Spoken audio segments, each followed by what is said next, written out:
My name is Theodore Kelly. I'm 65 years old and I collect old comic books.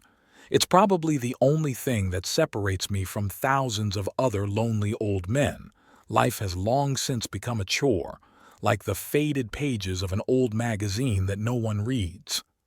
Every morning I wake up at 7:30, brew myself a strong coffee and check my email in search of orders. I didn't become a freelancer from a good life. It's just that at my age, it's almost impossible to find a permanent job, especially when you don't have a stellar career under your belt. That morning, I checked my email as usual without much enthusiasm. Among the spam and promotional mailings was a message from my daughter Audrey. She rarely writes to me, usually only out of necessity. Our relationship had long since become a formality. Once a year to wish her a happy birthday, sometimes a few messages at Christmas. I opened the letter, not expecting anything good. "Hey, Dad," Audrey wrote. "It's Miles' birthday this Saturday. He's turning 12. We're having a barbecue in the backyard. It starts at 3 in the afternoon. Come if you can. You know the address." No, "What's up?" No, "You're welcome." Just dry information, like a flyer. I reread the message a few times, trying to catch a drop of warmth, but the words remained as cold as metal. Miles is my only grandson, but I've only seen him about 10 times in his entire life. Audrey doesn't feel the need to maintain our relationship. She married a successful financier named Brett Preston, moved to the wealthy suburbs, and seems ashamed of her old father, who never got to make a career of it. I put the phone away and walk over to the window. My apartment is on the 3rd floor of an old building in not the most upscale neighborhood in Tacoma. It overlooks a gray street littered with shabby cars and the brick wall of the building next door. Not the most inspiring scenery, but for $650 a month, you can't expect much more. The invitation to Miles's birthday party took me by surprise. I hadn't been to my daughter's house in over a year, not since last Christmas when she'd reluctantly invited me to a birthday dinner. I'd sat in the corner all evening listening to Brett talk about his success at the investment bank and Audrey brag about the new interior that had cost them only $35,000. My gift, a handmade scarf I'd bought on sale, was politely set aside and probably thrown away as soon as I left. Why would she want to invite me over now? Out of a sense of duty? Or so Miles wouldn't forget he had a grandfather? Or maybe just so the other guests could look at me with pity and then discuss how sadly I'd ended my days? I sighed and looked at my hands, thin, with veins protruding but still strong. With these hands, I've had more than one job in my life. I've been a salesman, a delivery boy, a laborer, a security guard, and even briefly taught high school literature. Now I edit texts, proofread, and sometimes write small articles for local publications. It doesn't bring a lot of money, but it's enough to live on, at least for my humble life. I walked into the small living room, which also served as my office. On the walls were a few framed posters of superheroes. The average person wouldn't notice anything special, but any collector would immediately recognize them as original posters from the 40s. I'd been collecting them for years, scouring flea markets and closing old comic book stores. In the corner of the room was an old safe that I'd bought for nothing at a pawn shop estate sale. It held my only treasure, 8 early 20th century comic books, each worth more than my entire apartment and its contents. I walked over to the safe, dialed the combination, and carefully opened the heavy door. Inside, in special protective envelopes, lay my treasures: Action Comics first issue, Detective Comics number 27, Marvel Comics number 1, Captain America first issue, and 4 more rare copies, which are hunted by collectors around the world. I collected them all my life, since I was a teenager. I've saved money, denied myself everything, scavenged rare copies from ignorant sellers, sometimes bought damaged ones and restored them. This collection is the only thing I have. My legacy, my passion, my history.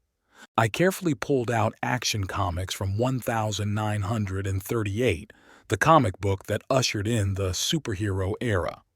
On the cover is a picture of a man in a red and blue suit lifting a car over his head. The condition is near perfect, which is incredibly rare for comics of this age. I bought it 30 years ago from a collector's widow who had no idea of its value and sold it to me along with a bunch of other old magazines for $100. Now its market value is about $3 million. Miles is turning 12. At his age, I was already reading comic books, saving imaginary worlds and dreaming of being a hero. Maybe he'll appreciate the gift, even if he didn't understand its value now. He would someday realize that he was holding a real treasure in his hands. I carefully wrapped the comic book in heavy paper and put it in the safe. I'll give it to Miles for his birthday. Brett and Audrey will probably laugh at such a cheap gift, but I don't care. It's not for them, it's for Miles. I spent the rest of the day at work, editing an article on the city budget for the local paper. Boring work, but it pays my bills. By evening, my eyes were tired from the monitor, so I decided to take a walk. Stepping outside, I felt a cool breeze. Summers are never hot in Tacoma.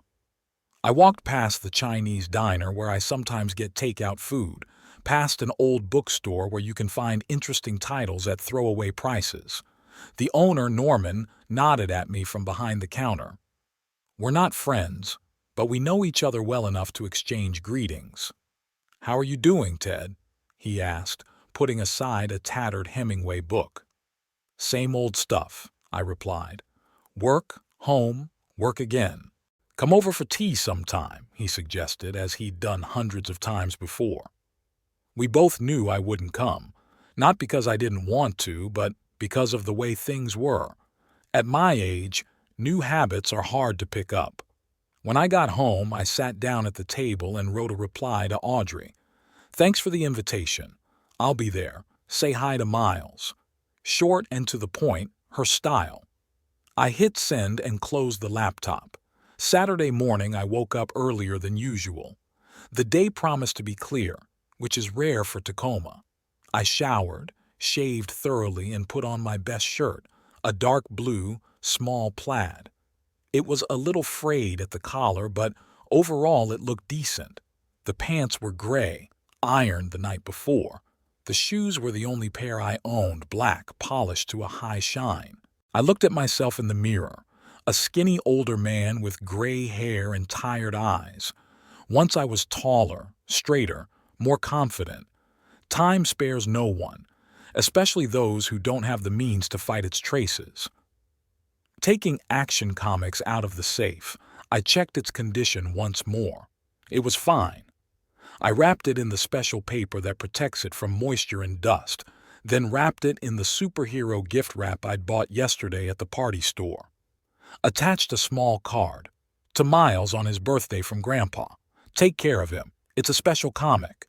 There were still a few hours left before the party started, so I decided to have lunch at home. I heated up yesterday's rice and vegetables and ate it, almost tasting it. I was as nervous as a schoolboy before an exam. For the last few years, I had hardly communicated with my daughter's family, and each meeting was more and more difficult for me. It was hard not to realize that you are a stranger to your own daughter, that your grandson barely knows you. At 2 o'clock, I called a cab. It took too long to get there by bus, and I hadn't owned a car in years. I sold it when I couldn't afford the rent. Audrey and Brett's house is in the North End, an upscale Tacoma neighborhood overlooking the bay. The drive took about 20 minutes. The cabbie was silent the whole way, and I was grateful for that. We pulled up to a large 2-story colonial-style house with a manicured lawn and white picket fence. The cars parked along the street indicated that guests had already gathered, mostly expensive SUVs and premium sedans. My cab, a shabby Ford with peeling paint, looked as out of place here as I did. After paying the driver, I stood at the gate for a few minutes, gathering my courage. There was music and laughter coming from the house. I clutched the gift tighter and walked slowly down the path to the house. The evening ahead promised to be challenging, but I hoped that at least my grandson would be happy to see me. I walked to the front door and hesitantly rang the bell. It took a few seconds before the door opened and Brett Preston stood before me, a tall, trim man of about 45 with perfectly styled hair and a white-toothed smile that disappeared as soon as he saw me. "Ah, Theodore," he said in the tone he usually used to talk to annoying petitioners. "Come on in. Everyone's in the backyard." He stepped back, letting me into the house, but didn't even extend a hand to greet me. I walked through the spacious hallway, noting the new furniture and expensive paintings on the walls. Brett walked behind me, not bothering to speak. We walked through the French doors to the backyard, where about 20 people were already gathered, adults with glasses of wine and children running around decorated tables. I immediately felt out of place in this setting. Men in branded polos and shorts with fake scuffs, women in summer dresses that probably cost more than my monthly rent. They all exuded the confidence of people accustomed to success and comfort. Audrey spotted me and approached, holding a glass of white wine in her hand. She was wearing a light blue dress and sunglasses raised on her forehead. She looked like a model from a high-end real estate commercial. "Hi, Dad," she said, giving me a peck on the cheek but not a hug. "Glad you could make it. Drinks are on the table, appetizers are there. Brett's going to start cooking steaks soon." She spoke quickly, clearly wanting to end the conversation and get back to the other guests. I nodded and clutched the gift in my hand. "Where's Miles?" I asked. I wanted to congratulate him. "He's somewhere with his friends." Audrey waved her hand toward the group of kids playing by the pool. "I'll go get him." She walked away and I stood alone, not knowing where to put myself.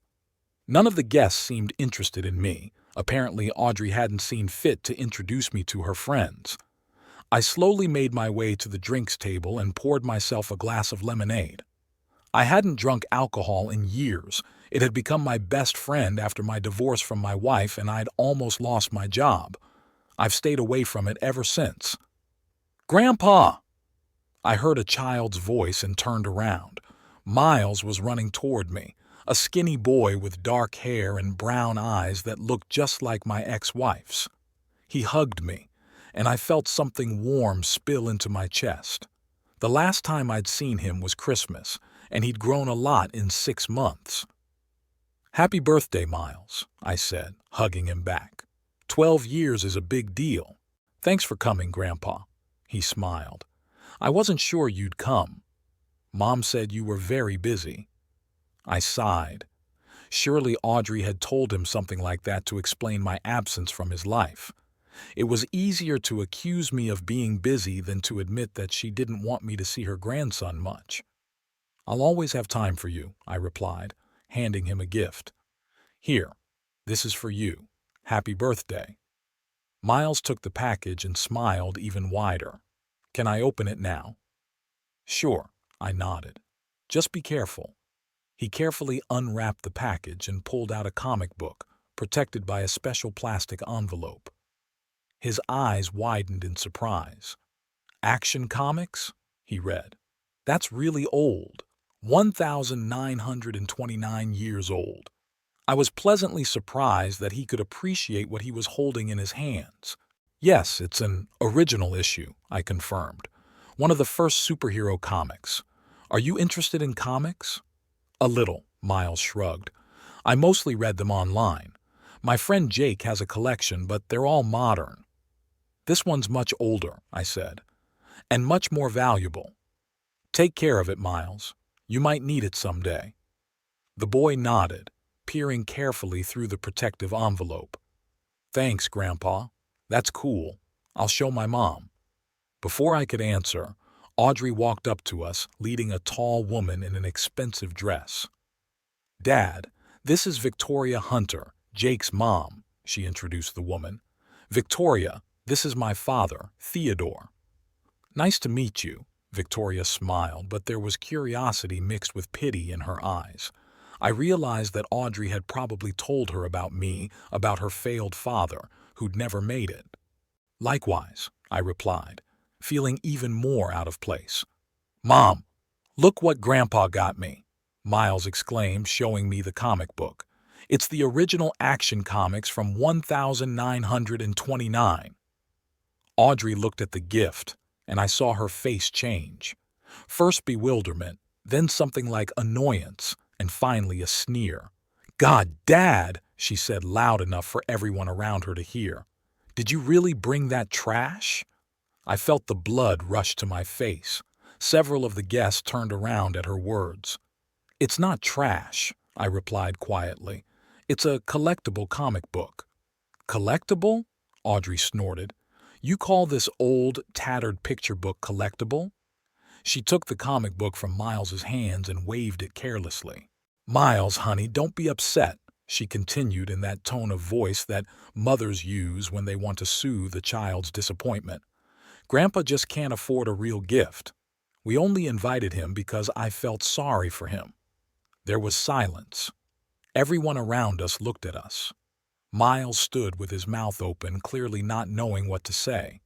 Victoria looked away, pretending to be very interested in her wine glass. Brett, who had come over to us when he heard the raised tones, put his hand on Audrey's shoulder as if supporting her. I felt something inside me break. All these years I had tolerated my daughter's neglect, her subtle and not-so-subtle taunts, her obvious desire to keep me out of her perfect life. But to publicly humiliate me in front of all the guests, including my grandson, was too much. I looked at Audrey, this beautiful, well-groomed woman I had once held in my arms, read bedtime stories to, taught to ride her bike and comforted after her first heartbreak. She had once looked at me with adoration, considered me a hero. Now there was only contempt in her eyes. "Give the comic back to Miles," I said quietly, but firmly. "What?" Audrey asked, clearly not expecting any resistance. "Give the comic back to Miles," I repeated. "It was his gift." Audrey shrugged her shoulders and handed it carelessly to her son. "Here you go, honey. Put it somewhere and let's go to the rest of the presents. There's a new iPad from Daddy and me waiting for you there." Miles took the comic book but looked at me with confusion and, I thought, pity. That was the last straw.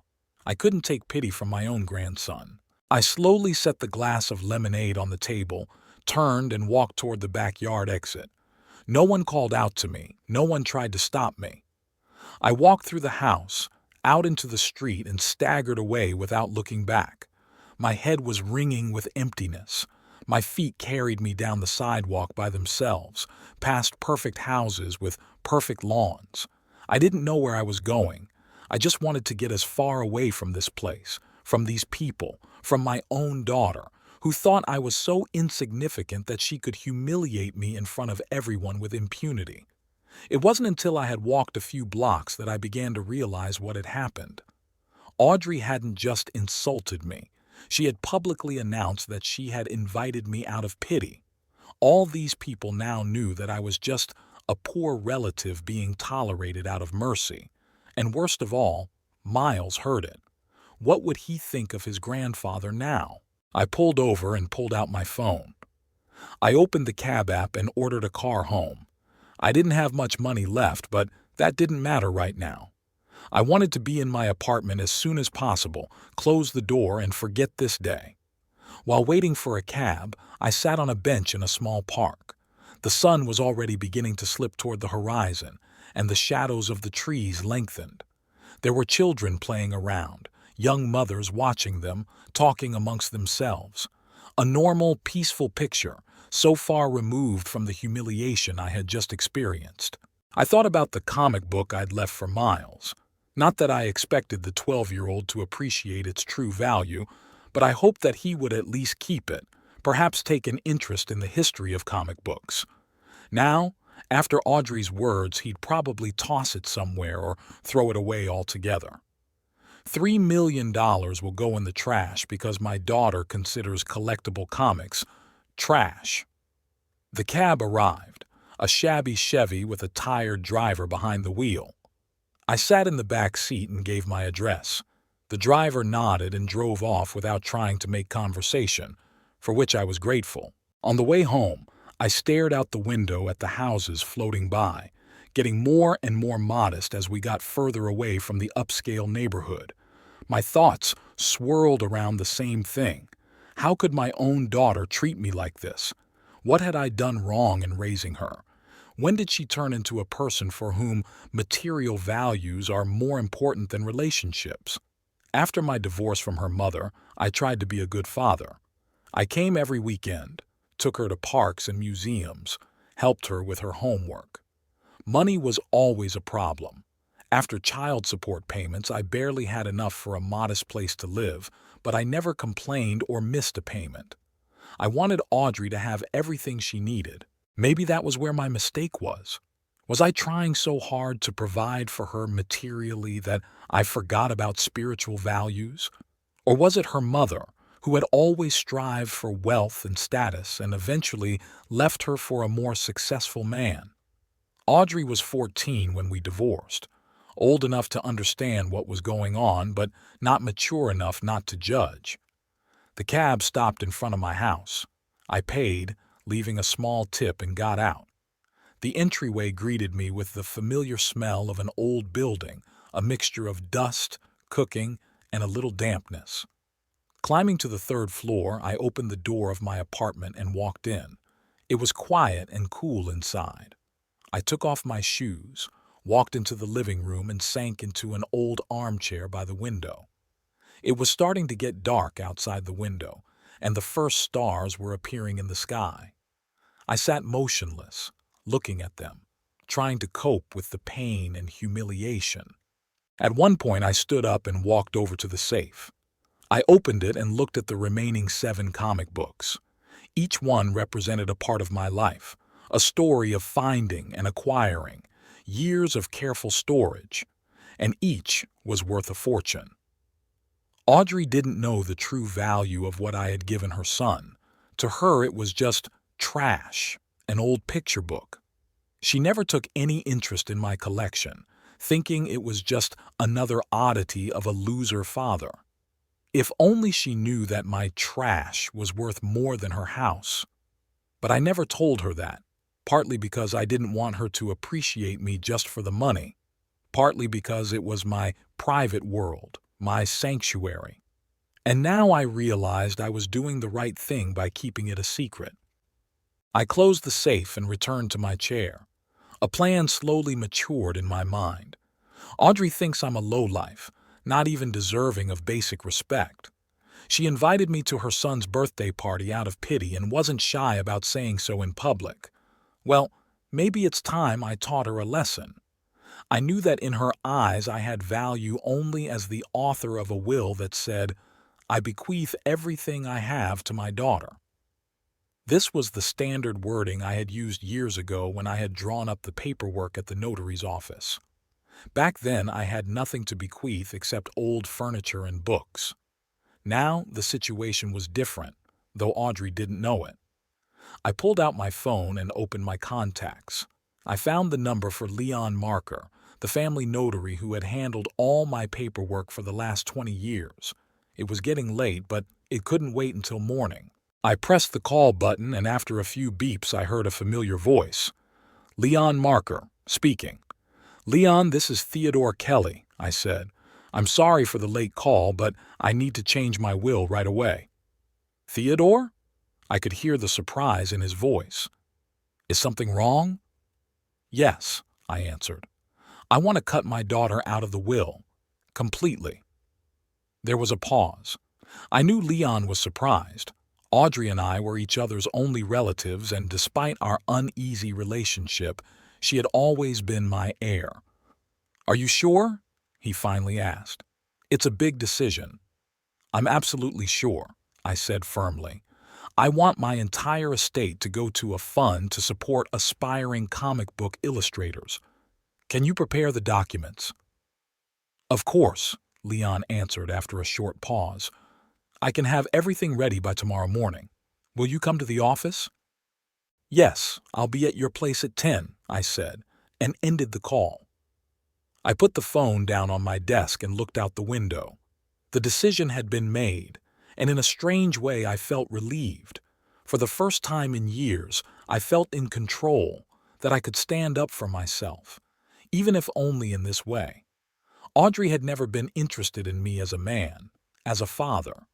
To her, I was just an inconvenient reminder of a less-than-ideal past she'd rather forget. Well, now she would get what she deserved. Nothing. I stood up and walked over to the bookshelf where Audrey's picture stood, the only one I'd kept after all these years.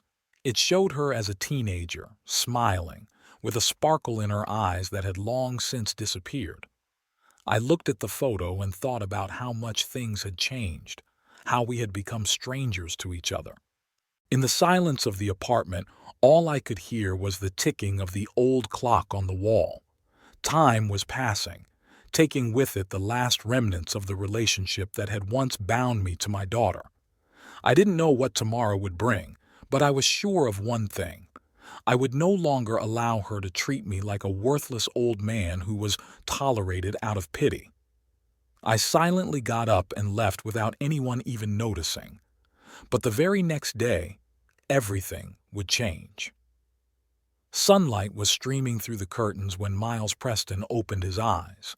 For the first few seconds he lay still, trying to remember what had happened the day before. The birthday, the presents, the guests, and his grandfather's strange departure. He turned his head and saw on his bedside table a comic book in a protective plastic envelope that his grandfather had given him. Action Comics, 1929. Miles picked it up and scrutinized the cover with a man in a red and blue suit lifting a car over his head. The comic book looked old, but it was in surprisingly good condition. Miles remembered how his mom had ridiculed his grandfather for that gift, calling it trash. He felt embarrassed. Grandpa had looked so upset when he left. Miles sat down on the bed and turned on the tablet. Could this comic really be something special? Grandpa said it was valuable. The internet should know. He typed in the search box, Action Comics 1938. The first results made his eyebrows fly upward in surprise. He clicked on the link and started reading an article about the most expensive comic books in history. No way, he whispered, looking at the screen. According to the article, Action Comics #1 was released in 1938 and represented the first appearance of Superman, the character that launched an entire era of superheroes. It was the most valuable comic book in the world. A copy in good condition had recently sold at auction for $3 million. $3 million. Miles looked at the comic book in his hands. Could his grandfather have given him a comic book worth $3 million? It seemed unbelievable. But the year of publication matched, and the cover looked exactly like the pictures online. He read on. Turns out that less than 100 of the original 200,000 copies had survived to this day, and few of them were in as good condition as the one Miles was holding. If you think you have an original copy of Action Comics #1, make sure the cover shows a price of 10 cents, the article read. Miles carefully turned the comic and found the price in the corner of the cover. 10 cents. His heart beat faster. He continued his search, opening more articles and websites. Everywhere it said the same thing. Action Comics #1 was the most valuable comic book in history. Its value at auction starting at a few $100,000 for copies in poor condition and going into the millions for well-preserved copies. Miles carefully put the comic back into the plastic envelope and went downstairs, holding it in his hands. In the kitchen, his mom was making breakfast and his dad was reading the news on his tablet. "Good morning," Miles said, trying to keep his voice sounding normal. "Good morning, dear," Audrey smiled, flipping pancakes. "How did the birthday boy sleep?" "Fine," he replied, sitting down at the table. "Mom, remember the comic book Grandpa gave me yesterday?" "Oh, that old junk?" Audrey waved it away. "I hope you weren't upset about that gift. Don't mind him. Your grandfather's just, he can't afford anything really worthwhile." Miles put the comic book down on the table and unfolded the tablet, revealing the page he had just been reading. "Mom, look at this. This isn't junk. It's the most valuable comic book in the world." Audrey stepped away from the stove and looked at the screen in bewilderment. "What is this nonsense?" "Look for yourself," Miles insisted. Action Comics #1 is the first appearance of Superman. That comic book is worth millions of dollars. Brett set aside his clipboard and looked at his son with interest. "What are you talking about, Miles?" "My grandfather gave me a rare comic book. It says here that the same one was recently sold at auction for $3 million. Audrey moved closer and started reading the article Miles had opened. Her face gradually changed from skeptical to surprised, then to shocked. "This is some kind of mistake," she said, taking the tablet from her son and scrolling down the page. "There's no way an old comic book like this could be worth that kind of money." "It says it can," Miles objected. "And Grandpa said it was a special comic and that I should keep it safe." Brett picked up the comic and examined it carefully. "It looks really old," he said thoughtfully, "and the condition is surprisingly good for its age." Audrey took the comic book from her husband and examined it carefully. "But how could my father have such a valuable comic book?" she asked, more to herself than to anyone else. "He had always been, not particularly well off." "He's a collector," Miles said. "You said yourself that he has a lot of old comics." Audrey froze as if a sudden thought had struck her. "Yes," she said slowly. "He'd always had this strange passion for old comic books. He spent money on them that he could have spent on something useful." Her gaze became absent as if she were remembering something long forgotten. "When I was little, he used to take me to flea markets and old comic book stores. I remember how he could spend hours rummaging through dusty boxes, looking for special issues. I thought it was a waste of time." She turned back to the stove where the pancakes were starting to burn. "Damn it," she cursed, taking the skillet off the fire. "So Grandpa might have other valuable comics?" Miles asked. Audrey didn't answer, busy saving her breakfast, but Brett rubbed his chin thoughtfully. "If this comic is really worth that much, and your father has a collection of similar—" he began, looking at his wife. Audrey turned sharply toward him, and there was a silent dialogue between them that Miles couldn't quite understand. But he could see the expression on his mother's face change from annoyance to realization, then to some strange excitement. "Miles, do you remember I told you that Grandfather left a will?" she asked suddenly. "No," the boy shook his head. "He made it many years ago," Audrey continued, putting a plate of pancakes on the table. "It said, 'Everything I have, I bequeath to my daughter,' meaning me." She exchanged glances with her husband. "If Dad really does have a collection of comic books like that, and they're worth millions of—" She didn't finish the sentence, but her eyes lit up. "We need to talk to him," Brett said. "Find out what else he has." "I'll call him right now." Audrey nodded, pulling her phone out of her pocket. "Need to apologize for the misunderstanding yesterday." Miles watched his parents with growing concern. Something about their behavior seemed wrong to him. They were suddenly interested in Grandpa only after learning about the value of the comic book. Audrey dialed a number and brought the phone to her ear. A few seconds passed before she frowned. "No answer," she said, dropping the call and immediately dialing again. Probably still asleep. But the second attempt failed, as did the third and fourth. "Strange," Audrey muttered, putting the phone away. "Usually he always picks up, especially when it's me."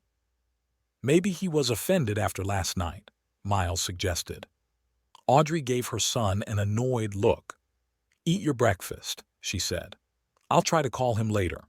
Miles obediently started eating, but he couldn't stop thinking about his grandfather and his mysterious collection of comic books. If one of them was worth $3 million, how much could the others be worth? After breakfast, Audrey continued trying to reach her father, but the phone still didn't answer. Her irritation grew with each failed call. "Brett, could you drive over to his place?" she finally asked. "Maybe something's happened to him. Or maybe he just doesn't want to talk to you after you humiliated him in front of all the guests," Brett said, which was unusual for him. He usually supported his wife in everything. Audrey pressed her lips together. "I was wrong," she admitted with an obvious effort. "But now, we really need to talk to him.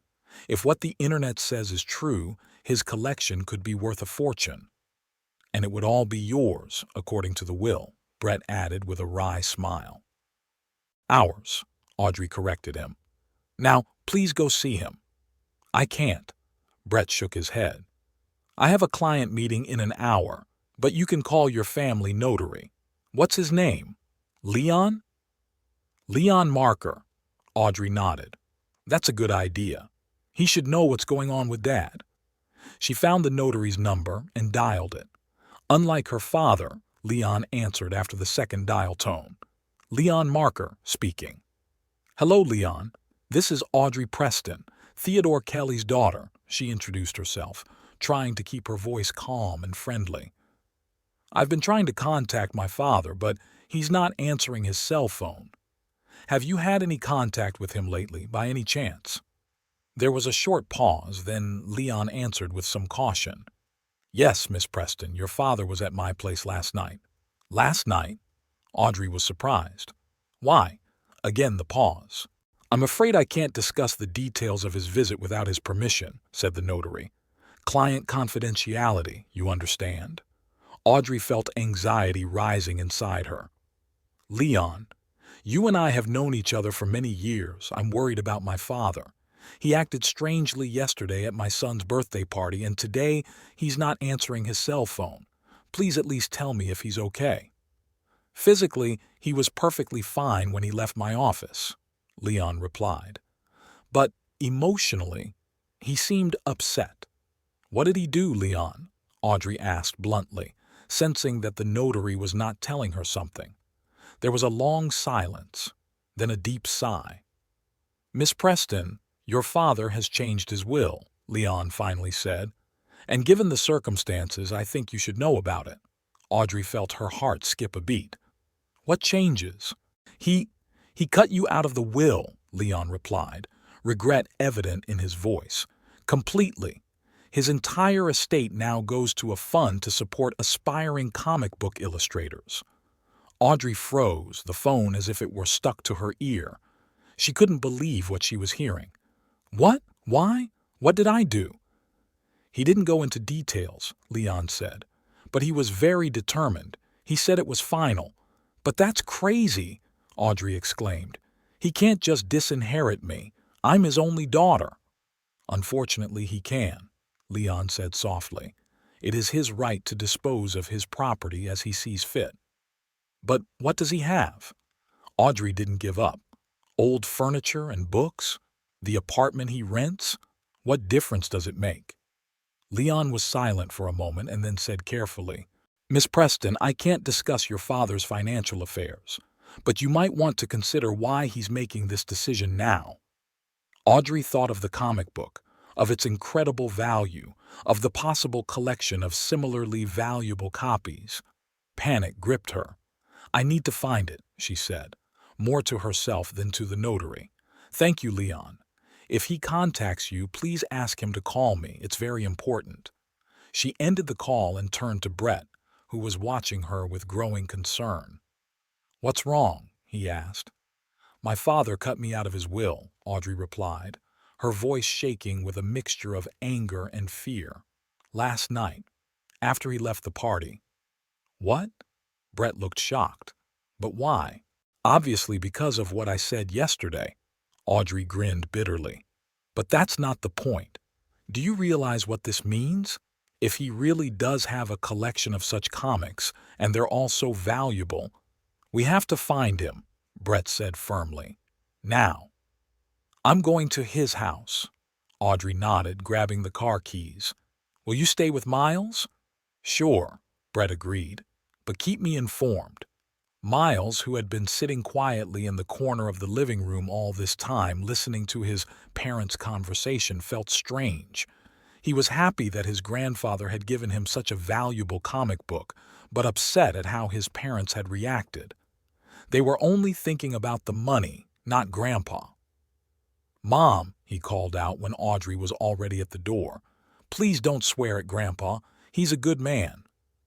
Audrey stopped and looked at her son with an expression he couldn't read. "I just want to talk to him," she said, and walked out of the house. Sitting behind the wheel of her Lexus, Audrey raced through the streets of Tacoma toward her father's house. Thoughts swirled through her head like leaves in an autumn whirlwind. How could she have been so blind? All these years she'd thought her father was a failure, a man who couldn't succeed in life. And all this time, he'd been amassing a collection that could be worth millions of dollars. And now, because of one stupid phrase said in a moment of irritation, she could lose it all. No, she couldn't let that happen. She had to find her father, apologize, convince him to put her back in the will. It was her inheritance, her right. Pulling up to the old house where Theodore had rented an apartment, Audrey felt a prick of guilt. She rarely visited her father, preferring to have him come to them if it was necessary to meet. The place where he lived seemed unpleasant to her, an old building, a shabby entryway, the smell of cooking and damp. She went up to the third floor and rang the doorbell of her father's apartment. Silence. Rang again, waited. Nothing. She started knocking, gently at first, then harder and harder. "Daddy!" she shouted. "It's me, Audrey. Open up, please. We need to talk." The door to the next apartment opened, and an older woman with gray hair pulled back into a tight bun looked out. "What's that noise?" she asked unhappily. "Excuse me," Audrey said, trying to be polite. "I'm looking for my father, Theodore Kelly. He's not answering his cell phone, and I'm worried." The woman gave Audrey an appraising look. "Are you his daughter?" she asked. "The one who lives in the rich neighborhood?" "Yes," Audrey nodded, feeling awkward. "Do you know where he is?" "He left," the woman answered. "Last night. He packed his bags and took a cab." "Gone?" Audrey asked, feeling the ground slipping from under her feet. "Where?" "He didn't say," the neighbor shrugged. "Just said he was going to a place where I was needed. He didn't explain anything else." "And his things?" Audrey felt panic overwhelm her. "His comic book collection?" "I don't know. Probably took it with him," the woman replied. "All the most valuable stuff, at least. Said he'd come back for the rest later or send someone." Audrey leaned against the wall, feeling weak in her legs. "Do you know how to contact him?" she asked with desperation in her voice. "No," the neighbor shook her head. "We weren't close, just neighbors." She was silent for a moment, then added with a touch of judgment in her voice, "You know, he was a good man, quiet, polite, always helped out if he needed it. Never complained even though he had a hard life, not like some people who only show up when they need something." Audrey felt the color flood her face. She knew she deserved this judgment. "Thanks for the information," she said quietly, and turned to leave. "If you see him," her neighbor called out to her, "tell him that Esther wishes him well in his new place, and that I still have his chessboard if he wants to take it." Audrey nodded and went down the stairs, feeling the heaviness in her heart grow with each step. Her father had disappeared, taking his prized collection with him, and she had no idea where to find him. Sitting in her car, she pulled out her cell phone and dialed Brett's number. "He's not here," she said as soon as her husband answered. "He left last night, taking all his comic books with him." "Shit," Brett cursed. "And no one knows where he went?" "No," Audrey replied, tears welling up in her throat. "He just disappeared." "We'll find him," Brett said confidently. "He can't have traveled far. He has no money." "If his collection is really worth millions, he has money now," Audrey said bitterly. "He could have gone anywhere." She ended the call and stared at the steering wheel. What to do now? How do you find a man who doesn't want to be found? And most importantly, why? To apologize or to convince him to return her inheritance? Audrey did not know the answer to this question, and that frightened her most of all. Because deep inside, she knew that it wasn't so much her father's disappearance that worried her, but the disappearance of the potential fortune that could have been hers. Notary Leon Marker's office was located in an old building near downtown Tacoma. Audrey parked her Lexus in the paid parking lot and nervously fixed her hair while looking in the rearview mirror. After yesterday's birthday party and today's shocking revelation, she didn't look her best, with shadows under her eyes and tense creases at the corners of her lips. She got out of the car and walked confidently toward the building. Despite her inner turmoil, Audrey had always been able to maintain an outwardly calm demeanor. It was an ability she had inherited from her mother, who had taught her that showing emotion was a sign of weakness. "Never show that you are affected by something," she often repeated. And Audrey had followed that rule her entire life, until now. Walking up to the second floor, she pushed open the glass door labeled Leon Marker, Notary Public, and entered the reception area. The young receptionist looked up from her computer and smiled. "Good morning. What can I do for you?" "I need to speak to Leon Marker urgently," Audrey said, trying to keep her voice calm. "I'm Audrey Preston, Theodore Kelly's daughter." The receptionist's smile faded slightly. "Mr. Marker has a client right now, but he should be free in 15 minutes. Do you have an appointment?" "No, but it's urgent," Audrey insisted. "Please let him know I'm here." The receptionist nodded and picked up the phone. After a short conversation, she put it down and said, "Mr. Marker will see you as soon as he is finished with the current client. Please have a seat." Audrey sank into the leather chair and began tapping her fingers nervously on the armrest. Her mind was spinning with scraps of thoughts and questions. How could it be that her own father had cut her out of the will? And why now, when it appeared that his stupid comic book collection might be worth a fortune? The 15 minutes dragged on for an agonizingly long time. Finally, the office door opened and an elderly man with a briefcase came out. Leon Marker escorted him to the reception area, shook his hand, and turned to Audrey. "Miss Preston, please come in." She rose and walked past him into his office without waiting for an invitation. Leon closed the door behind them and pointed to the chair in front of his desk. "Have a seat. I understand you have questions." "Yes, I do," Audrey nodded, sitting down. "I want to know exactly what happened last night. What exactly did my father do?" Leon sighed and sat down at the table. He was a man in his 60s with graying hair and attentive brown eyes behind thin-rimmed glasses.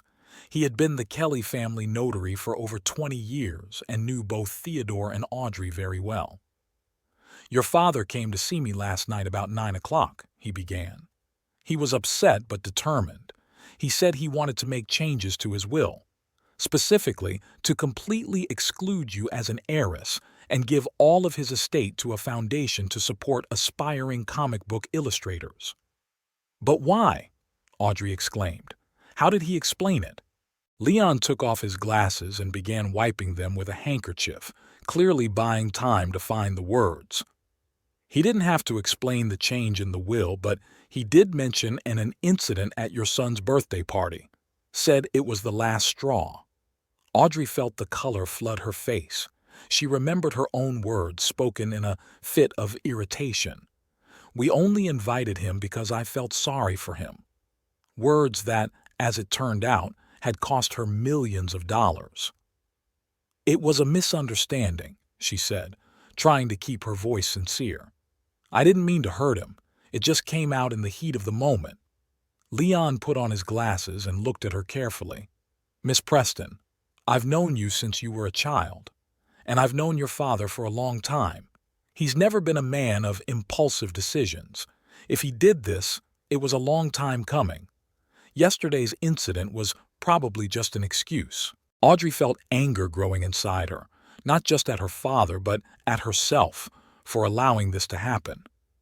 What exactly had he bequeathed to this foundation? She asked, trying to control herself. All of his possessions, Leon answered, including personal effects, bank accounts, and his comic book collection. And how much? Audrey hesitated, not knowing how to phrase the question without sounding self-serving.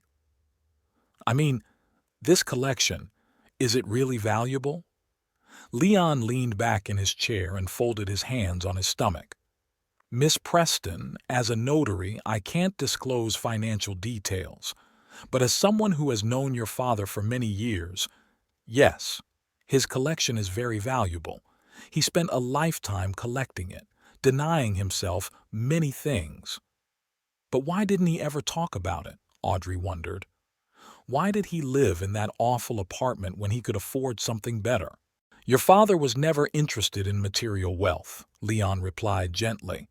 For him, the value of the collection was not in the money, but in the comics themselves, in the history they represented. He never planned to sell them. Audrey shook her head, unable to understand this way of thinking.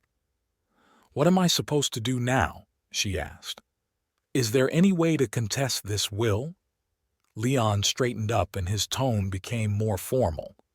Theoretically, you could try to contest the will in court, but you'd need a good reason. For example, evidence that your father was incapacitated at the time of signing or was under pressure from someone else. But I assure you, he was of sound mind and acted of his own free will. What if I talked to him? Audrey asked hopefully. Would he change his mind? It's possible, Leon nodded. A will can be changed at any time as long as the person is alive and legally capable. But first you need to find him. Do you know where he's gone?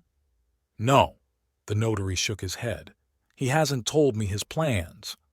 Audrey stood up, feeling that the conversation had come to an end. Thank you for the information, Leon. I'll find him and talk to him. The notary got up as well. Audrey, he said, addressing her for the first time by her first name rather than formally Miss Preston, may I give you some advice? Not as a notary, but as someone who knows you both? Of course, she nodded. When you find your father, don't talk to him about money or inheritance. Talk to him like a daughter to her father, because that's what he's always lacked. Your attention and respect, not your interest in his estate. Audrey wanted to object, to say that wasn't true, that she'd always respected her father. But the words stuck in her throat because she knew Leon was right. She nodded and walked out of the study, feeling strangely drained. Walking back to her car, Audrey got behind the wheel but didn't start the engine. Instead, she pulled out her cell phone and dialed her husband's number. Brett, she said when he answered, you were right. Dad changed his will. It's all going to some foundation that supports comic book illustrators. Shit, Brett cursed. What now? I'm going to his house, Audrey said firmly. Maybe there I can find some clues as to where he might have gone. That's a good idea, Brett agreed. Keep me posted. Audrey ended the call and started the car. 20 minutes later, she was pulling up to her father's house in a not-so-wealthy neighborhood in Tacoma. Once parked, she got out of the car and hurried up the driveway. Once up on the third floor, Audrey went to the door of her father's apartment and rang the bell. As expected, no one answered. She knocked, rang again, but the result was the same. Then she pulled a key out of her purse, a copy of the key to her father's apartment that he had given her years ago, just in case. Audrey had never used it, believing she had no reason to visit her father uninvited. Now she was grateful for her foresight. She put the key in the lock, turned it, and pushed the door open.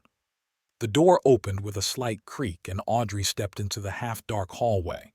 The apartment was silent, broken only by the ticking of an old clock somewhere in the back. "Daddy!" Audrey called out, even though she knew no one would answer. She walked through the hallway into the living room and froze on the threshold. The room looked strangely empty. The furniture was still there. The old couch, the chair by the window, the bookshelves along the walls. But something had changed. Audrey didn't immediately realize what it was, but then her gaze fell on the wall where posters with superheroes in frames used to hang. Now, there were only light rectangles on the faded wallpaper, the marks of the removed frames. She walked further in and peered into the bedroom. The bed was neatly made, the nightstand was empty, the closet was ajar, revealing only a few old shirts on hangers. In the corner of the room stood a safe ajar. Audrey walked back into the living room and sat down on the couch, feeling the despair growing inside her. Her father had indeed left, taking with him all his most valuable possessions, both in a material and personal sense. The only things left were the necessities and those things that could easily be replaced. She looked around, trying to find any clue as to where he might have gone. There were a few magazines and newspapers on the coffee table, tattered tomes of classic literature and reference books on the bookshelves, nothing to indicate his plans. Suddenly, Audrey heard a noise outside the door, someone coming up the stairs. A few seconds later, there was a knock on the door. "Theodore, it's Esther," came a woman's voice. "Are you back?" Audrey went to the door and opened it. Standing on the threshold was an elderly woman with gray hair gathered in a bundle. When she saw Audrey, she frowned. "Ah, it's you again," she said without much enthusiasm. "Looking for your father?" "Yes," Audrey nodded. "I was hoping to find some clues here as to where he might have gone. You didn't go inside after he left?" "No, of course not," Esther shook her head. "Why would I go into someone else's apartment? I heard a noise and thought Theodore had returned." "Unfortunately, no," Audrey sighed. "I'm just looking around the apartment. He took almost all of his things." "Yes," Esther nodded. "I saw him carrying out bags and boxes. He called 3 cabs to take it all away." 3 cabs? Audrey was surprised. "Did he have that much stuff?" "Not that much in volume," the neighbor shrugged. "But some of the boxes he carried very carefully, as if they were fragile or very valuable." Comic books, Audrey thought. Her father had carted away his collection, probably worth millions of dollars, in a cab. It seemed absurd, but at the same time very much his style. "Did you hear if he talked to the cab driver about where he was going?" Audrey asked hopefully. Esther thought for a moment.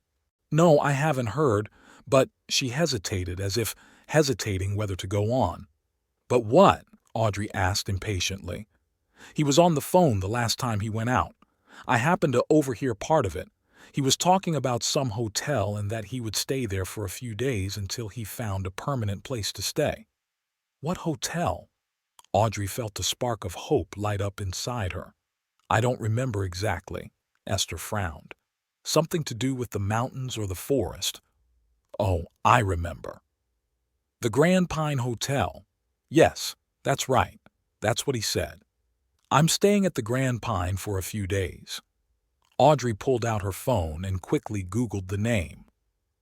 Grand Pine Hotel turned out to be a small hotel in a suburb of Tacoma, about 30 minutes from downtown. "Thank you, Miss Reeves."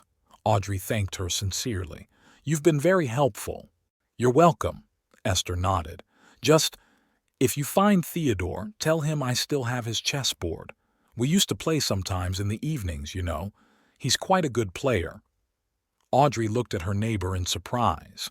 She didn't know her father played chess, much less with a neighbor. How many other things were there in his life that she didn't even know about? "I'll be sure to tell him," she promised. Esther nodded and turned to leave, but stopped and looked at Audrey again. "You know," she said thoughtfully, "your father seldom spoke of you. But when he did, there was always pride in his voice. He showed me pictures of your son and told me about his success in school. He loves you even if you don't see it." With those words, she walked away, leaving Audrey standing in the doorway with a lump in her throat. She walked back into the apartment and looked around once more, now with different eyes. This wasn't just any old apartment in a dysfunctional neighborhood. It was the home of a man who loved her and her son, despite their flaws. On the bookshelf, Audrey noticed a simple framed photograph, the only one that remained. She stepped closer and held it in her hands. In the photo was herself at the age of about 14, smiling with a twinkle in her eye. This was before her parents' divorce, before their relationship with her father became strained. Audrey put the picture back on the shelf and looked around one last time. She was beginning to realize that she had lost not only a potential inheritance, but something far more important, a relationship with her father that might no longer be possible to repair. She left the apartment, carefully locked the door, and went downstairs. Getting into her car, Audrey started the engine and dialed Brett's number. "I'm going to the Grand Pine Hotel," she said when he answered. "I think Dad's staying there." "That's great," Brett said. "Are you going to talk to him about the will?" Audrey paused for a moment, remembering what Leon and Esther had said. "No," she finally answered. "I just want to talk to him, like a daughter to her father." There was a pause, then Brett said uncertainly, "Whatever you say. Good luck." Audrey put the phone on the passenger seat and pulled onto the road. On the way to the hotel, she pondered what she would say to her father when she found him. Would he apologize for yesterday? Absolutely. Ask him to put her back in the will? Maybe, but not right away. Most importantly, she wanted to understand why their relationship had become the way it had, and whether it could be fixed. The Grand Pine Hotel turned out to be a cozy 3-story building in the style of an alpine chalet, surrounded by pine trees. Audrey parked in the parking lot and entered the lobby. A young woman with a friendly smile sat at the front desk. "Good afternoon. May I help you?" she asked. "Good afternoon," Audrey replied. "I'm looking for my father, Theodore Kelly. I was told he might be staying with you." The woman checked something on the computer and shook her head. "I'm sorry, but we don't have a guest by that name." "Are you sure?" Audrey insisted. "Maybe he checked in last night or this morning." "I've checked all the registrations for the last 48 hours, the girl explained patiently. Theodore Kelly was not among them. Audrey felt the hope that had begun to flame in her fading. "Perhaps he had not yet arrived," she suggested. "Do you have a reservation under that name?" The girl checked in the computer again. "No, no reservations in Kelly's name." Audrey looked around helplessly. Had Esther made a mistake, or had her father changed his mind and gone somewhere else? "Thanks for your help." She sighed and was about to leave when a thought struck her. What about reservations under the name Comic Book Illustrators Support Foundation, or something like that? The girl raised her eyebrows in surprise, but checked. "No, nothing like that." Audrey nodded and walked out of the hotel. Getting into her car, she put her hands on the steering wheel and took a deep breath. The trail had cut off. Her father had disappeared, taking his valuable collection with him and leaving her with nothing, no money, no chance of a relationship. She pulled out her phone and dialed her father's number again, knowing he wouldn't answer. And indeed, after a few beeps, the voicemail came on. Audrey wanted to leave a message, but didn't know what to say. "I'm sorry for calling you a loser in front of everyone. I'm sorry I'm only interested in you for the money." She dropped the call without leaving a message and leaned back in her seat. What now? Where would her father go? He had no other relatives, no friends in other cities that she knew of. In fact, she didn't know much about his life at all. And then Audrey realized the bitter truth. She had lost not only her inheritance, but her father as well. Not now that he was physically gone, but much earlier, when she had stopped seeing him as a man and had begun to see him only as an inconvenient reminder of her less-than-ideal past. And now it was probably too late to fix things. Father had gone to a place where I was needed, as he had told Esther, and Audrey realized that place wasn't anywhere near her. The rain drummed on the roof of the Preston house, as if beating out the monotonous rhythm of the past month. Audrey sat in her home office, reviewing the report of Raymond Foster, the private investigator she'd hired 3 weeks ago. The report was as bleak as the weather outside her window. After a thorough investigation, the whereabouts of Mr. Theodore Kelly could not be located, the last paragraph read. The last recorded use of his credit card was to pay for 3 cabs on the day of his disappearance. There have been no financial transactions since. Cell phones been disconnected. Appeals to hotels, motels, and rental services within a 300-kilometer radius of Tacoma have been fruitless. A check of air, rail, and bus tickets also revealed no sign of Mr. Kelly. Presumably, he uses cash for all transactions, possibly living under another name. Audrey set the report aside and rubbed the bridge of her nose. The headache that had become her constant companion in recent weeks was making itself felt again. How could a man just disappear in the digital age when every move is tracked by cameras, credit cards, phones? The answer was simple. Her father had always been old-fashioned. He didn't use social media, preferred cash to cards, and saw the cell phone as a necessity rather than an integral part of life. If he'd decided to disappear, he'd done it thoroughly.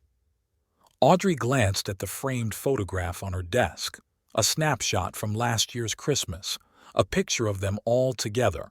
Her, Brett, Miles, and, a little apart, as if not quite fitting in, her father.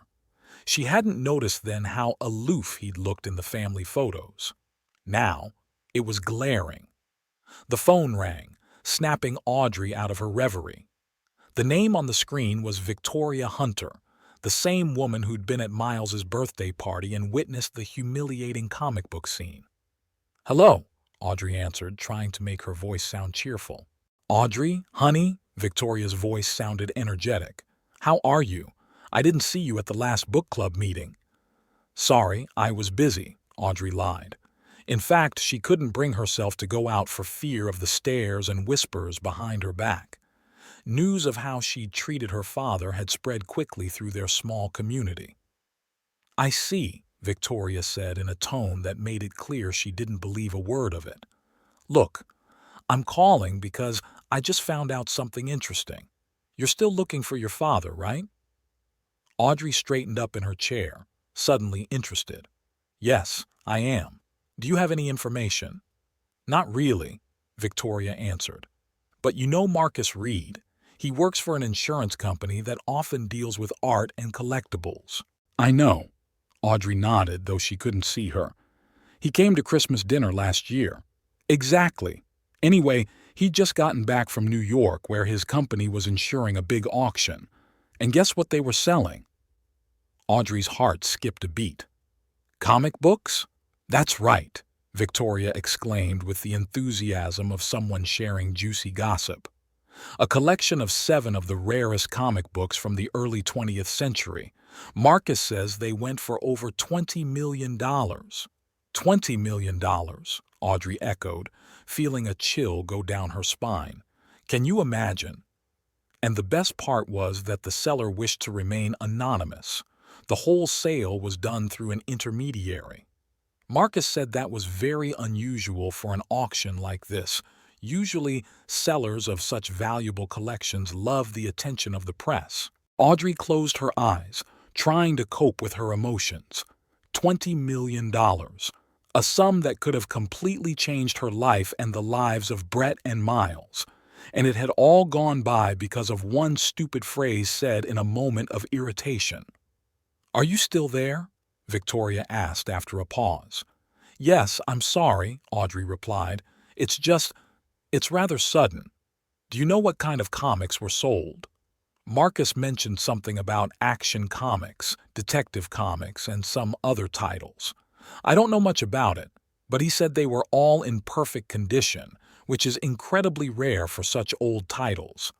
Action comics, like the one my dad had gotten Miles for his birthday, the comic she called garbage." "Thanks for the information, Victoria," Audrey said, trying to keep her voice sounding normal.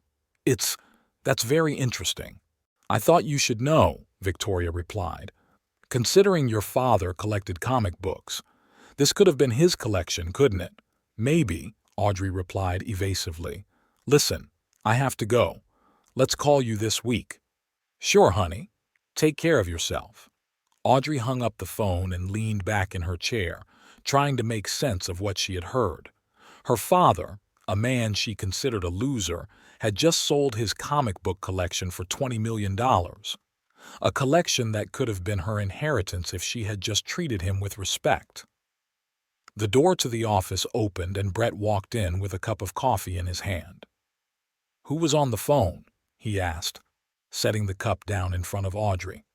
"Victoria Hunter," she answered, nodding gratefully at the coffee. "She had some interesting news." Audrey recounted the conversation to her husband, watching his expression change from curiosity to shock, then to disappointment, and finally to resignation. "$20 million," he said, shaking his head. "God, Audrey, we could—" "I know," she interrupted. "No need to state the obvious." Brett was silent, looking at her with an expression she couldn't quite pinpoint. Their relationship had become strained over the past month. Brett had never directly accused her, but in his looks, in his silence, Audrey sensed reproach. She herself had ruined their chance at financial independence, at the life they'd always dreamed of. "The detective sent a new report," Audrey said, changing the subject. "Still nothing." "I'm not surprised," Brett sighed. "If your father sold $20 million worth of comic books, he could be anywhere he wanted to be. The Bahamas, Switzerland, Fiji, and live as he pleases. But why disappear?" Audrey wondered. "He could just tell me he didn't want to see me anymore and live his life here in Tacoma." Brett looked at her for a long moment. "Maybe he didn't want you to find him precisely to avoid that kind of talk. To make a clean break, you know?" Audrey understood, though she didn't want to admit it. Her father hadn't just left. He'd cut her out of his life as decisively as he'd cut her out of his will. "What are we going to tell Miles?" she asked. "He's still asking about Grandpa." Brett shrugged his shoulders. "The truth? That his grandfather decided to start a new life somewhere else. It wasn't that uncommon for that to happen. And that his mother had insulted him so much that he decided never to see her again?" Audrey grinned bitterly. "Children should know that actions have consequences," Brett said with unexpected firmness in his voice. "Even their parents' actions." Audrey wanted to object, but deep down she knew he was right. Miles was a smart boy and understood what had happened that day. He had seen how she had humiliated his grandfather in front of all the guests, and he had seen how upset he had left. There was no point in trying to sugarcoat the situation. "Okay," she nodded. "We'll talk to him tonight." Brett nodded and left the room, leaving Audrey alone with her thoughts. She looked at the detective's report again, then at the photograph on the desk. What was her father doing now?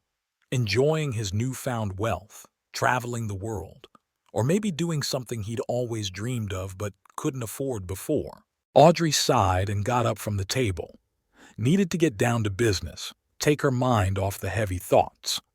She walked out of the office and headed to the kitchen to prepare lunch for the family. The day dragged on slowly.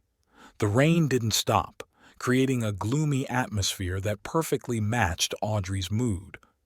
She mechanically did her chores, cooking, cleaning, answering work emails, but her thoughts kept returning to her father and the comic books she'd sold. $20 million, a sum that could solve all their financial problems, the mortgage, the car loans, Miles's education. Despite their outward prosperity, the Preston family lived beyond their means. Brett earned well, but not enough for the lifestyle they led. A large house in an upscale neighborhood, expensive cars, private school for Miles, vacations twice a year. All this created a constant financial strain, which they carefully hid from others. Lately, Brett's business had not been going well. His investment company had lost several major clients and revenues were down. They had already discussed moving Miles to public school and selling one of the cars. His father's inheritance could solve all of these problems. By late afternoon, The rain had finally stopped and the rays of the setting sun broke through the clouds. Audrey was standing at the living room window, watching the water droplets run down the glass, when she heard the sound of a car pulling up. It was the school bus that brought Miles back from his chess class. A minute later, the front door opened and Miles walked in, holding a chessboard. When he saw his mother, he nodded but didn't smile as he had done before. "Hi, how was class?" Audrey asked, trying to keep her voice casual. "It was okay," Miles replied, shrugging his shoulders. "I won 2 out of 3 games." "That's great," Audrey smiled. "I didn't know you were so good at chess." "Grandfather taught me," Miles answered simply, and the words hurt Audrey. "We used to play sometimes when I went to visit him."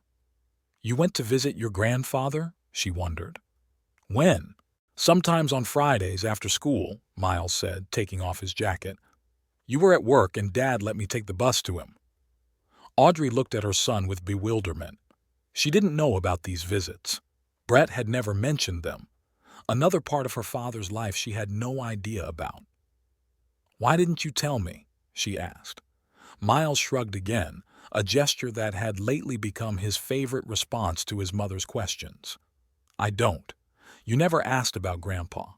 I thought you weren't interested." Those simple words hit harder than any rebuke. Miles was right. She'd never been interested in her father, his life, his relationship with his grandson. She had been too busy with her own affairs, her own ambitions, her own image of a perfect life. "Miles," Audrey began, not knowing exactly what she wanted to say. She was interrupted by the doorbell. Audrey frowned. They weren't expecting anyone. Maybe Brett had forgotten his keys, but he usually rang the bell at times like this. "I'll get it," Miles said and headed for the door. Audrey heard him talking to someone, then the sound of the door closing, and Miles came back into the living room, holding an envelope. "This is for you," he said, holding it out to his mother. "The courier brought it." Audrey took the envelope and examined it. It was a plain white envelope with no markings or return address, just her name, written in familiar handwriting, her father's. Her heart beat faster. She carefully opened the envelope and pulled out a piece of paper, a plain white sheet with a few lines of text. "Audrey, money has never been the most important thing to me. The most important thing has always been respect. Now I have both.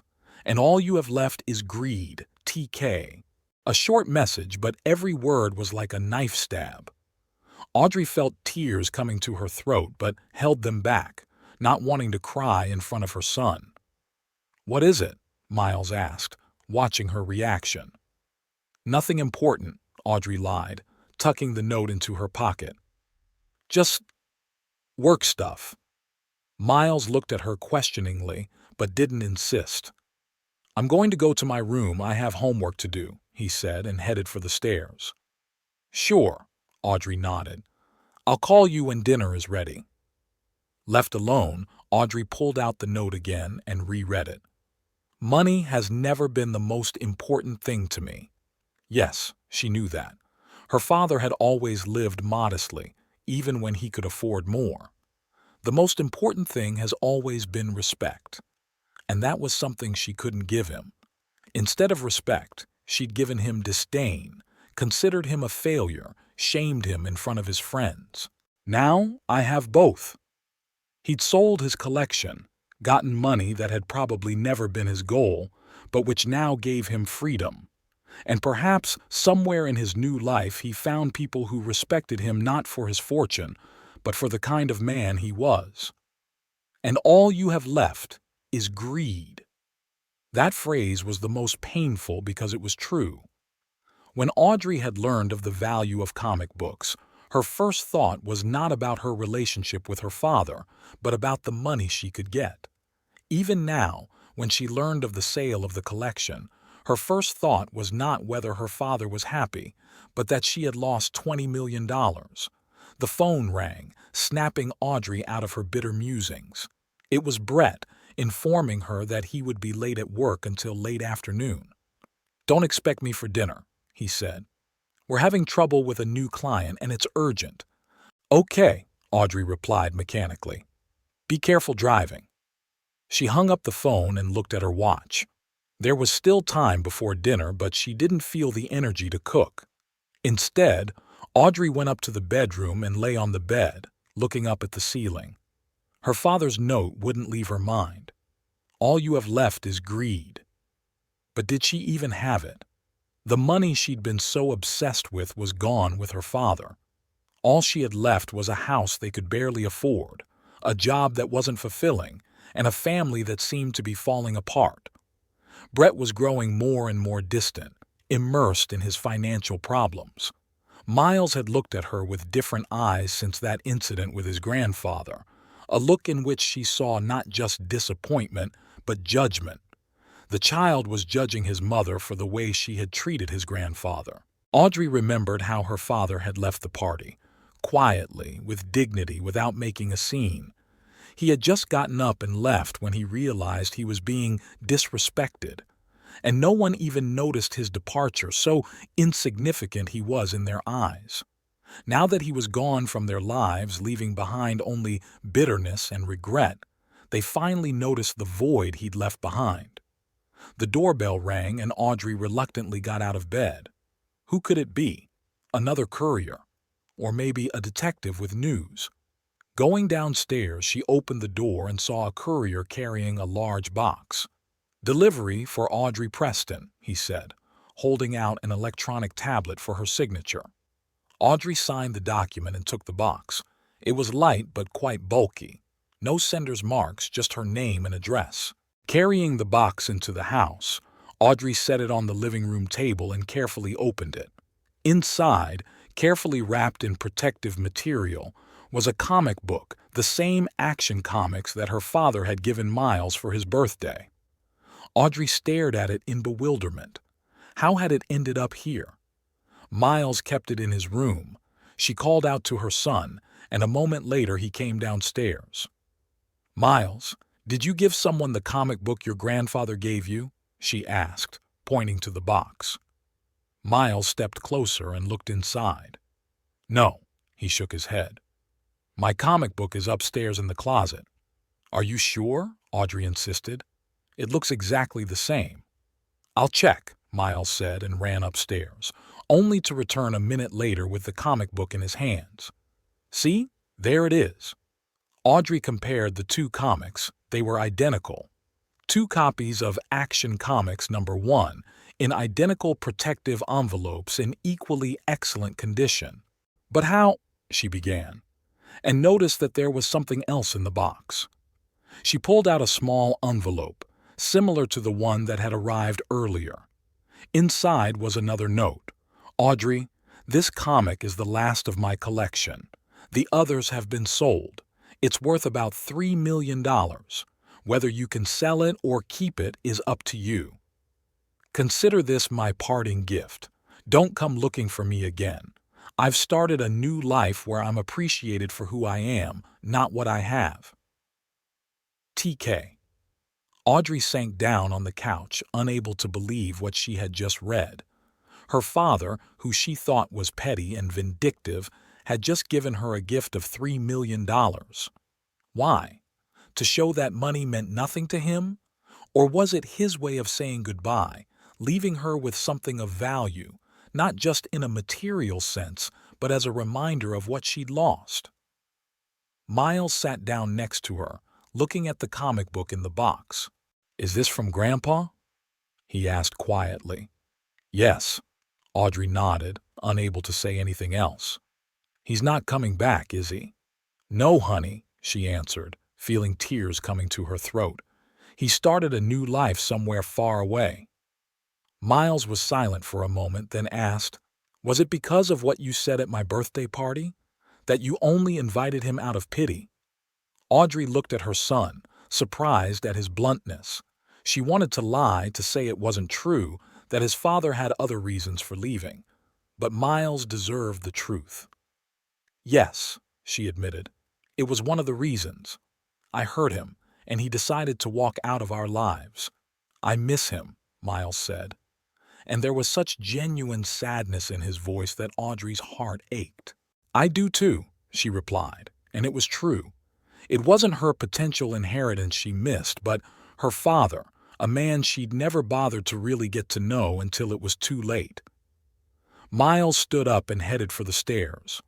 "I'm going to go finish my homework," he said. "Call me when dinner is ready." Audrey nodded and remained seated on the couch, holding two envelopes, one with a note and the other with $3 million. The choice her father had offered her was clear. She could sell the comic book and solve their financial problems, or keep it as a reminder of the price she had paid for her arrogance. The house was quiet. Brett at work, Miles in his room. Audrey sat alone in the living room, which suddenly seemed too big, too empty, despite the expensive furniture and fancy accessories.